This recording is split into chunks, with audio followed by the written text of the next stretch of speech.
Hey everybody, and welcome to Gardening with Ben. In today's episode we're going to talk about creating that wildlife friendly garden down at the allotment or in your garden. So sit back, relax and enjoy today's episode, everyone.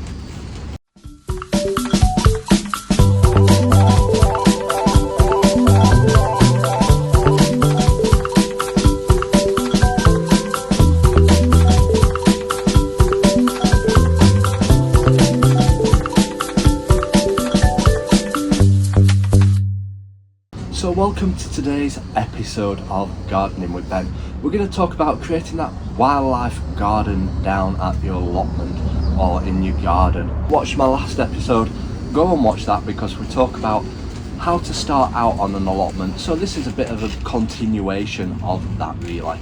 So I love to attract the wildlife down to my allotment. I find it absolutely amazing seeing all the different animals or birds coming down to the allotment and enjoying it. And the biggest thing that I've done in recent years is I'm attracting the birds to my allotment and to the garden.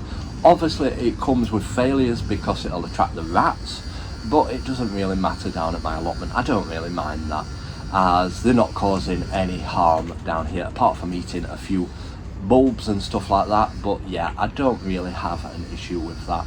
So I have lots of bird feeders down at my allotment. If you've not seen my videos with the bird feeders, I've got absolutely loads down here. And I'm starting to attract lots of varieties of birds down here. Birds that I don't even know the variety of. I have to ask my followers what birds they are. But we've got different bird feeders up with sunflower seeds, mixed seeds. We've got peanuts up. We put raisins out for the blackbirds and sultanas. And we put suet blocks up as well, all different varieties of bird feeders down here at the allotment, and they absolutely love it. And obviously, yes, it does attract the squirrels, which I don't mind the squirrels. I enjoy seeing squirrels down here. Yes, they can be annoying and disruptive and cause havoc, but I don't mind it. Yes, they do dig up the spring bulbs, but if you put chicken wire down and stuff like that until they start growing, they're pretty safe, and once they get growing they leave them alone. So we attract lots of birds down here. The other wildlife that you can attract to your allotment and garden, which is the best wildlife that you can get, are frogs, because the frogs will go around and eat all the slugs up. They will do the hard work for you and clear them all down at the allotment. So having a pond, sometimes some allotments don't allow you to have ponds, some don't mind it, but if it's a shallow pond it should be okay. So have a pond down at your allotment, have it with water in it, obviously have some pond plants in it, and try and get some frog spawn to put in your pond and hopefully attract the frogs to the allotment.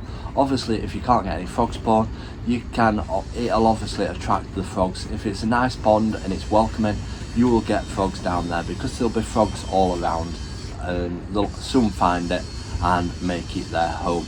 Obviously I've had some bricks and stuff around it for shelter and to keep them warm and keep them moist. They will love it, and they will go around eating all the slugs up and save you a lot of hassle in trying to get rid of the slugs at the allotment. So the more frogs you have, the less slugs you'll have, a bit like that. The same goes for hedgehogs.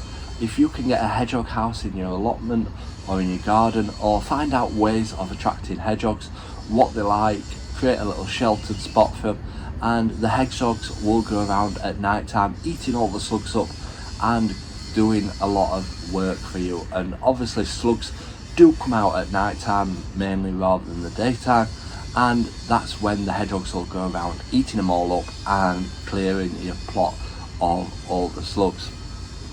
There's obviously other wildlife as well that you can attract to your allotment. You can attract badgers, you can attract foxes, but there's obviously different ways and methods of doing that, which I'm sure you will be able to find out. Obviously certain allotments allow you to have chickens on them as well. Having chickens down at the allotment, that's a good thing as well, because if you let them roam while you're down there on the allotment, obviously that's to do with different laws. Sometimes you're not allowed to let them roam if there's bird flu policies and stuff like that, but they will go around pecking around, eating all the little weeds that are coming up, and they'll eat the slugs as well. So attracting chickens to your allotment and housing them down there obviously is a lot of hard work, because you have to come down and feed them and clean them and look after them. But if you allow chickens and you've got the time to do it, have them on your plot and you will obviously get eggs as well, fingers crossed. And yeah, attracting the wildlife to the allotment is absolutely fantastic. Obviously the other wildlife that you can attract are the bees. Now this is a big thing for me down at the allotment, attracting the bees to my allotment. I have absolutely loads of spring bulbs. I didn't used to have flowers on my plot, because I thought, what's the point in growing flowers? I'll just grow the veg and the fruit. But without the bees you won't get the veg or the fruit, because the bees obviously pollinate your fruit trees or pollinate your vegetables like your courgettes, your cucumbers, your tomatoes, etc. So the more flowers you have down at your allotment, the more bees you'll get coming down and helping the pollination and doing the hard work in creating the fruit and the vegetables down at the allotment. And the reason why I have so many spring bulbs is because the bees wake up from hibernation in springtime, and they'll need food to get them started for the year ahead. So they'll go around the spring bulbs, spring flowers, and if they come to your plot and see that you've got all these flowers, they'll stay around and they'll keep coming to your allotment. So keeping them flowers going throughout the whole year, finding different flowers, what the bees like, they will come back and help pollinate the garden always. Obviously butterflies, I love to see butterflies down at the allotment, and obviously they help as well with pollination, but they do come in the bad ways with caterpillars, and caterpillars will eat your cabbages and your cauliflowers and your brassicas. But if you keep on top of it and you have butterfly netting, you can cover them over your cabbages and your brassicas and you can protect them. But yeah, I absolutely love to see butterflies down at the allotment, and there doesn't seem to be many butterflies around these days, and they're absolutely gorgeous to see. So attracting the wildlife to the allotment works in the favours, as well as like ladybirds as well. They'll eat different certain insects, so all wildlife is good as well. So attracting it to your plot is key to your allotment. So have a look around, see how you can attract the wildlife to your allotment, and if you do follow certain stuff like I do with birds, with bees, let me know in the comments what you do, because the more wildlife that I can attract to my plot, I will be happy with. And I just love to see it down here, and I've now got wildlife cameras up, so hopefully we'll capture some special things down here at the allotment, and hopefully no bad things, but hopefully see lots of wildlife down here at the allotment. So let me know what you get down in your garden and allotment. I would love to hear what you get in your gardens.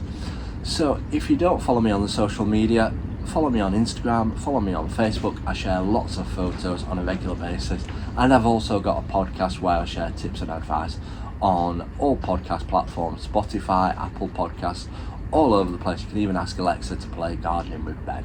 So until next time everyone, remember, keep smiling, keep shining, and keep gardening with Ben everyone.